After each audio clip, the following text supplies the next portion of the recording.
வாரிசு அரசியல் ஒழித்து கட்டப்பட வேண்டும், சர்வாதிகாரத்துக்கு முடிவுரை எழுத வேண்டும்,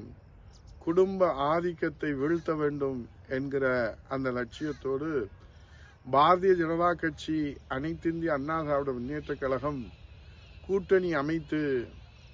இன்றைக்கு குமரி முதல் இமயம் வரை அதை சாதித்துக் கொண்டிருக்கிறது. பாரதிய ஜனதா கட்சி, அனைத்திந்திய அண்ணா திராவிட முன்னேற்ற கழகத்தினுடைய வெற்றி கூட்டணி என்பதிலே கொலை நடுங்கி போயிருக்கிற உதயநிதி ஸ்டாலின் அவர்கள்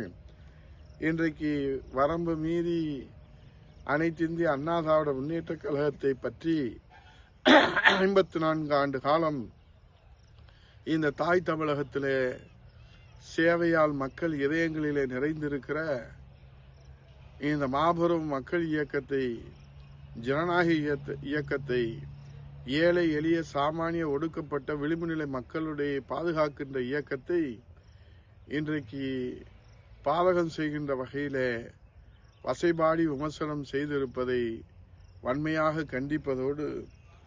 இன்றைக்கு வாரிசு அரசியல் இந்தியாவிலே தலைநகர் டெல்லியிலே முடிவுரை எழுத தொடங்கிய பாரதிய ஜனதா கட்சி, அதிமுக கூட்டணி சமீபத்திலே நடைபெற்ற பீகாரிலே வாரிசு அரசியலுக்கு இன்றைக்கு முடிவுரை எழுதப்பட்டிருப்பதை, மக்கள் தீர்ப்பளித்திருப்பதை கண்டு நடுங்கி போயிருக்கிறார் ஸ்டாலினும், உதயநிதி ஸ்டாலின் அவர்களும்.